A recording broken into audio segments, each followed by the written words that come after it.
Buenas y bienvenidos. Mi nombre es Joaquín Alberto Bocaranda Zambrano y a continuación presentaré la defensa para el seminario de investigación de mi trabajo especial de grado, el cual lleva por título Determinación de los parámetros físicos observables, índice de color y metalicidad mediante anchos equivalentes en el rango de 8350 a 9020 Armstrong de la Biblioteca Espectral Miles-CAD.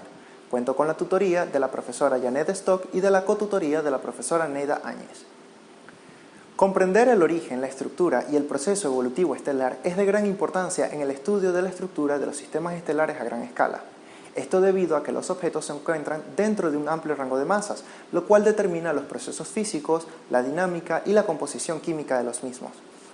Por lo tanto, clasificar las estrellas en función de los parámetros que las definen, tales como la temperatura, la magnitud aparente o su equivalente luminosidad, su metalicidad y su cinemática, permite crear grupos distintivos que en astronomía son conocidos como poblaciones.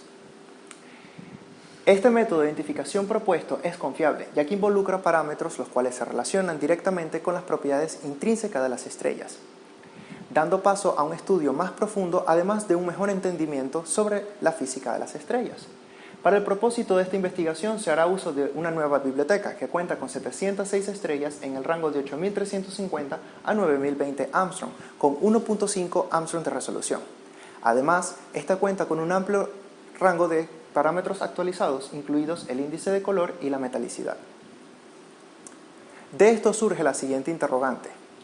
¿Cómo se relacionan los parámetros físicos observables, índice de color y metalicidad, con anchos equivalentes de detalles espectrales medidos en espectros estelares en el rango entre 8350 a 9020 Armstrong? Para responder a esta pregunta, se plantea determinar los parámetros físicos observables, índice de color y metalicidad, mediante anchos equivalentes en el rango de 8350 a 9020 Armstrong de la Biblioteca Espectral Miles-CAD. Para lograr este objetivo se propone normalizar los espectros estelares obtenidos de la biblioteca Miles-CAD, definir índices espectrales en el rango de 8350 a 9020 Armstrong, calcular los anchos equivalentes de cada uno de los índices definidos, analizar gráficamente las relaciones entre los anchos equivalentes y los índices de color y metalicidad, y finalmente establecer relaciones funcionales entre los anchos equivalentes y los índices de color y metalicidad. La importancia del rango infrarrojo radica en que todos los cuerpos emiten este tipo de radiación. Ser capaces de entender la física detrás de estos fenómenos y contar con herramientas para lograr este fin representa un gran avance en el estudio de los espectros estelares, ya que no se cuenta con información robusta y detallada sobre la formación y la evolución estelar de nuestra galaxia en esta región. Por lo tanto, un nuevo conjunto de índices permitirá complementar al sistema de clasificación actual. En el mismo sentido, nuevos proyectos como la misión Gaia cuentan con un espectrógrafo de campo integral de velocidades radiales, con un poder de resolución de 11500, cubriendo un rango de longitudes de onda desde 8450 hasta 8720 Armstrong. Además de esto, esta misión proveerá la información de la velocidad radial, el índice de color, la temperatura superficial, el brillo, el radio y luminosidad, la extinción y el paralaje y movimientos propios de todas estas estrellas, generando así una nueva biblioteca que puede ser utilizada como objeto problema para los resultados de la presente investigación. Para el marco teórico se harán uso de las siguientes definiciones. Todo cuerpo con una temperatura superior al cero absoluto, 0 grados Kelvin o menos 273,15 grados centígrados, emitirá energía en forma de radiación electromagnética. Un cuerpo negro es un modelo teórico de un objeto, el cual absorbe toda la radiación que cae en él, sin reflejar o remitir nada.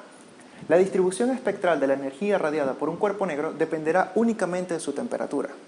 En el caso de las estrellas, toda la radiación que éstas producen es emitida, por lo tanto, podemos asegurar que son cuerpos negros perfectos. Existen ciertas leyes que nos pueden ayudar a comprender este fenómeno. La primera de estas es la ley de Planck para la radiación de cuerpo negro, la cual determina que la densidad de energía emitida en un rango de longitud de onda específico como función de la temperatura. Luego tenemos la ley del desplazamiento de Wien. Esta establece que la frecuencia máxima de emisión aumenta linealmente con la temperatura. Y por último, la ley de Stefan Boltzmann. Esta relaciona la energía con la cuarta potencia de la temperatura. Todo en el universo está hecho de una mezcla de átomos, también conocidos como elementos, hidrógeno, carbono, oxígeno, etc. Una línea espectral es un detalle único, similar a una huella dactilar, capaz de identificar los elementos presentes en una estrella, galaxia o nube de gas interestelar. Mediante un prisma se puede separar la luz que proviene de una fuente, y si mediante este objeto observamos a una fuente de radiación, obtendremos un patrón de colores continuos, correspondientes al espectro continuo. Por otro lado, si se observa a la fuente de radiación a través de una nube de gas difuso, la cual pueden ser las capas exteriores de una estrella o una nube de gas interestelar, obtendremos un patrón de colores con líneas oscuras discretas, correspondientes al espectro de absorción. Finalmente, si se observa a la nube de gas difuso sin la presencia de la fuente de radiación en la línea de campo visual, obtendremos un patrón oscuro con líneas de colores discretas, correspondientes a un espectro de emisión. La presencia de las líneas espectrales se puede explicar mediante la mecánica cuántica en términos de niveles de energía. Estos niveles o estados de energía dependerán del número de electrones y las diferentes configuraciones libres en las cuales estas partículas pueden existir. Los electrones permanecerán tan cerca del núcleo como sea posible. A esto se le define como el estado base. Las líneas de absorción se generan cuando el electrón absorbe un fotón con una energía igual a la diferencia entre dos niveles de energía. Por otro lado, las líneas de emisión se generan cuando el electrón se mueve desde y entre los estados de energía hasta el estado base. Algunos parámetros físicos pueden ser extraídos del espectro, como la temperatura superficial de la estrella, la velocidad de rotación de su disco o la velocidad de expansión de sus gases. El ancho equivalente EW, del inglés equivalent width, es una medida del perfil de la línea que se define mediante un rectángulo que va desde el nivel de intensidad 0 hasta el nivel del continuo y que tiene un área igual al área ocupada por el perfil de la línea. La forma de este perfil dependerá del número de fotones que son capaces de producir esta línea. La manera matemática para representar esta definición es la siguiente, en donde I es la intensidad de la línea e I sub c es la intensidad del continuo. Es sencillo comprender que esta definición de ancho equivalente será positiva para la absorción y negativa para la emisión. La distribución de intensidad de líneas espectrales dependerá del número de átomos que son capaces de producir la línea. La línea crecerá en intensidad haciéndose más profunda, de la línea 1 a la línea 4. Con una abundancia aún mayor, la línea se satura, llegando a la línea 5. Con la adición de más átomos, la línea solo se intensificará por el crecimiento de las alas, de la línea 6 a la línea 11. Sin embargo, existen ciertos fenómenos que pueden contribuir al crecimiento de las alas, y estos son: el ensanchamiento natural, donde los niveles de energía no están perfectamente definidos y existen un pequeño rango que permite que una transición ocurra. El ensanchamiento Doppler térmico, debido a la distribución de velocidades que se relaciona con la temperatura del gas, donde los átomos se mueven rápidamente y estos aparentan tener longitudes de ondas diferentes a las detectadas en la Tierra. El ensanchamiento colisional, aquellas perturbaciones que alteren los estados de energía permitirán que ocurran transiciones con energías ligeramente diferentes a la normal. Y por último, el efecto Zeeman, donde los niveles de energía son divididos en subniveles de energía por la presencia de intensos campos magnéticos. Si tenemos un gas denso y caliente, los átomos tendrán a colisionar entre ellos, llevando a la excitación de los mismos. Si la temperatura y la presión permanecen constantes, como globalmente es en el caso de las estrellas, existirá una especie de equilibrio entre las excitaciones colisionales y las desexcitaciones radiativas, generando una determinada distribución de átomos en sus diversos niveles de energía. La ecuación de Boltzmann es la representación matemática de esta relación, donde n sub b y n sub a son el número de átomos por unidad de volumen en los estados B y A. E sub b y E sub a representan los niveles de energía en los estados B y A. G sub b y G sub a representan G sub I, es decir, un múltiplo del nivel I, aquellos números de estados de electrones que se pueden colocar en el nivel I antes que se viole el principio de exclusión de Pauli, también conocido como el peso estadístico o la degeneración del nivel energético I, aquellos números de estados cuánticos diferentes, L, M de L y M de S, con la misma energía. Para tener el electrón en el átomo de hidrógeno en el segundo estado excitado es requerida una colisión. Una vez allí se necesita de más energía para arrancarlo por completo del átomo. Por lo tanto, el primer estado excitado es un lugar bastante precario para el electrón en el átomo de hidrógeno. Esta ecuación determina cómo varían los estados de ionización de un elemento en función al cambio de temperatura. Esta expresión se define con n sub i de i más 1 y n sub i, donde son el número de átomos en el i más 1 y en el iésimo estado de ionización. U sub i más 1 y U sub i describen cómo está repartida en el i más 1 y en el iésimo estado de ionización. E sub i más 1 y E sub i son los estados de ionización. N sub E es el número de electrones, T es la temperatura, M sub E es la masa del electrón y K y H son las constantes de Boltzmann y Planck respectivamente. En astrofísica, el índice de color se define mediante la diferencia de la medida de la magnitud de una estrella en diferentes bandas de longitudes de onda. Para el caso del índice B-B, estas bandas de longitudes de onda corresponden al azul, blue, en 4110 Armstrong y al visual en 5500 Armstrong. Esto es para el sistema VB de Johnson, el más utilizado en fotometría estelar. Esta escala está definida de tal manera que aquellas estrellas que poseen una temperatura de 7400 grados Kelvin y que son de color blanco, como por ejemplo Vega, representan el cero en la escala. De esta manera, estrellas más calientes y azules tendrán valores negativos y estrellas más rojas y frías tendrán valores positivos.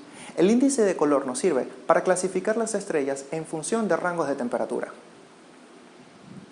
En astrofísica, todos aquellos elementos más pesados que el helio son considerados metales.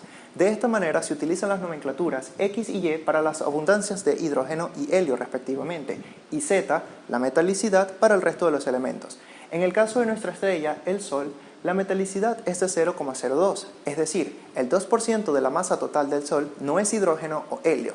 Sin embargo, existen ciertos índices que expresan abundancias relativas, como es el caso del índice hierro-hidrógeno, el cual relaciona la proporción de hierro en función al hidrógeno en una estrella cualquiera con la misma proporción en nuestro Sol. El índice de metalicidad nos sirve para clasificar las estrellas según su composición química. La radiación infrarroja fue descubierta en el año 1800 por el astrónomo británico Sir William Herschel. Mediante un experimento, notó un tipo de energía menor a la energía de la luz roja, de allí su nombre infrarrojo, por un efecto en su termómetro. El espectro electromagnético se compone desde las menores longitudes de onda hasta las mayores longitudes de onda, comenzando por los rayos gamma, los rayos X, el ultravioleta, el visible, el infrarrojo, las microondas y las ondas de radio. Del mismo modo, el infrarrojo se subdivide en el infrarrojo cercano, que va desde 8000 hasta 25000 Armstrong, el infrarrojo medio, que va desde 25000 hasta 500000, y el infrarrojo lejano, que va desde 500000 hasta 100 millones de Armstrong. Para nuestro Sol, el 6.8% del total de su radiación viene en forma de radiación ultravioleta, el 38.9% en forma de radiación visible y el 54.3% en forma de radiación infrarroja. Aunque es cierto que la mayoría de las estrellas emiten en otros rangos del espectro electromagnético, existen índices bien definidos tanto para el ultravioleta como para el visible. Sin embargo, el infrarrojo es un rango poco estudiado y no cuentan con tantos índices. Para la viabilidad se tendrá la disponibilidad de la Biblioteca de Espectros Estelares MILESCAT, además de los equipos computacionales del Laboratorio de Astronomía y Física Teórica del Centro de Modelado Científico.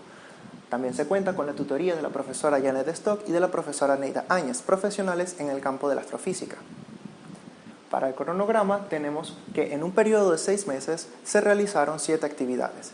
Del primer al quinto mes se hará la revisión bibliográfica. Durante el segundo mes se normalizarán los espectros estelares obtenidos de la biblioteca MILESCAT. Para el segundo y el tercer mes se definirán índices espectrales en el rango de 8350 a 9020 Armstrong. Del tercer al cuarto mes se calcularán anchos equivalentes de cada uno de los índices definidos. Durante el cuarto y el quinto mes se analizarán gráficamente relaciones entre estos anchos equivalentes y los índices de color y metalicidad. Para el quinto mes se realizará la redacción del trabajo de investigación y finalmente se presentará el mismo. Para el presupuesto se necesitará de una computadora de escritorio proporcionada por el Laboratorio de Astronomía y Física Teórica, además de servicios de red y papelería, los cuales pueden ser gastos personales. Sería importante considerar un 20% adicional a los gastos para cubrir cualquier imprevisto, además de un 20% debido a que la planeación a la ejecución los precios pueden cambiar. Estas fueron las referencias bibliográficas utilizadas para la investigación y sin más que añadir, muchísimas gracias.